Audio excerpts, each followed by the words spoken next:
What's the good word, y'all? It's your boy DKB here. The New York Jets have finished their 2023 NFL Draft. Day 3 has come and gone for us. Joe Douglas did some wheeling and dealing. He extended, I think 2 or 3 picks that we had into 5 to finish things off for us.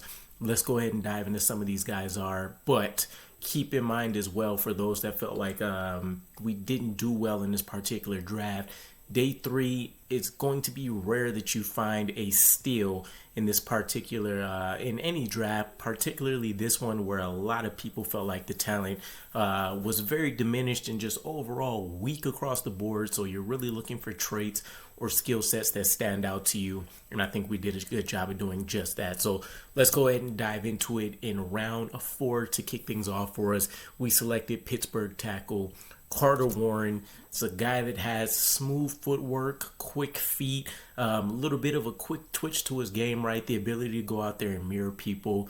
I'll be honest, I'm not 100% detailed about all of these guys. This is just going to be some of the highlights we can focus on, but I will be dropping off some scouting breakdown videos for them. But he's adequate for what we're looking for. A long-term starting potential player. In the right now, though, he can definitely come in and compete with Max Mitchell on the right side, and has legitimately a strong chance to go out there and win, right? Not an obvious day one starter, but he's a guy that can go out there and progress quickly with the skill set that he already has. He's going to come in there and be able to seal off a lot of blocks and things right away, but definitely a much better pass blocker than a run blocker from my understanding as of right now. We follow that up in the 5th round. We get Israel Abanikanda. I could say this guy's name all day. I love that last name 100%. Running back, he's coming out of Pittsburgh as well, so we're going to have that instant chemistry between those two guys as they battle for starting level snaps, and in Carter's case, starting spot. But Israel Abanikanda is a guy that can essentially bring a little bit of everything to the table. Definitely one of the better athletes at his position. Strong and or elite long-term speed. So he's kind of that boom or bust style running back, right? He's either going to rip off chunk plays left and right, or he's going to get stopped at the line of scrimmage. So not as much wiggle as I would like to see in his game tape from what I checked out. But again, this guy has put up multiple 10, 20 plus yard runs over the course of this last season. I think he actually averaged just over 6 last year. I'll put, like a little stat breakdown up there for you. But he also brings the added ability, when you want to talk special teams value, of being able to go out there and return kicks. So not only does he have decent hands, not only can he take any carry to the house, he can also go out there and help try to elevate our kickoff return game, which was great under Braxton Berrios for 1 year and then kind of trailed off. So young, exciting player. One of the best parts about him as well is he won't even be 21 until October, I believe. So you're talking about a very, very young athlete on this team that has a tremendous amount of room to go out there and grow within this team.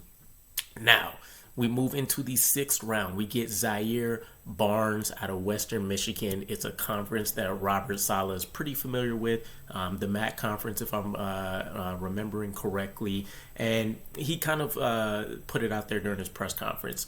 Long, rangy, athletic, quick. He can go out there and handle everything that you're looking for. So as a versatile piece where he was asked to do a lot more pass rushing than a guy that I would have thought we've selected, especially considering some of the guys that were on the board. But ultimately, he's going to bring versatility. He has the resume to go out there and rush the passer, right? When you want to talk about certain blitz packages, he also has the athleticism and the capability to go out there and handle the zone responsibilities, manning up in some cases, but that lateral sideline to sideline ability that we're going to look for. He should be a fast special teams contributor on this team as well with his tackling ability. So you can't ask for much more than that. He does have a solid chance of being able to go out there as a natural linebacker and potentially relegate Hamza Nasruddin back to the scout team, which will be pretty interesting in and of itself, but we'll see where he ultimately places. We look into the 6th round again. We pick up Jarrick Bernard-Converse out of LSU, a cornerback. But this is a guy that you really just label as DB because he'll go out there and do a little bit of everything. As a tall, lanky, rangy, has more than enough adequate speed, ability to go out there and handle the slot, handle the nickel, handle safety in both roles. But you're looking at him as definitely probably more of a guy that's going to compete with Tony Adams at free safety, where he'll probably see more time there just to due to the ability of Michael Carter II holding down the slot. But he's going to give you the option to go out there and try to man him up against tight ends, against slot wide receivers, different things of that nature. So solid pickup, considering I wanted a guy like Garrett Williams to kind of be that Bryce Hall replacement. This guy also does the team justice. And then a 2-year span, talking about a guy that can really go out and define a role for himself in this defense. And we get to our final pick, Zach Kuntz, tight end, Old Dominion, 6'7". I think he's like 255 pounds. A guy that can go out there and attack the seams. He has the speed. Actually, I think his RAS score rated out even better than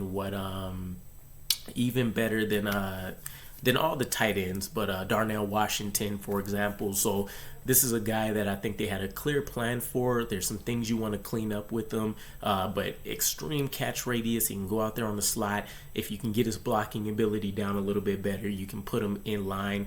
You can do different things. I can see in 2 years, same kind of thing, Jeremy Ruckert and rolling out a guy like Zach Kuntz here, and you feel very comfortable with having your blocking and your receiving threats all in a neatly wrapped package for those two tight end sets. So I'm excited probably for what his and Israel's future is the most, but I think we did a very, very solid job on day 3 considering the things that I mentioned. So let me know where your guys' thoughts are with it. Is there any guys that you feel we missed out on?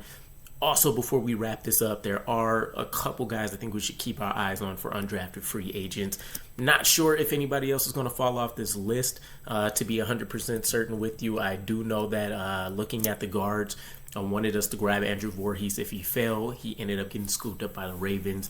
But at the tackle spot, you can look at Jackson Kirkland, Connor Galvin as those athletic guys that'll offer something for us long term.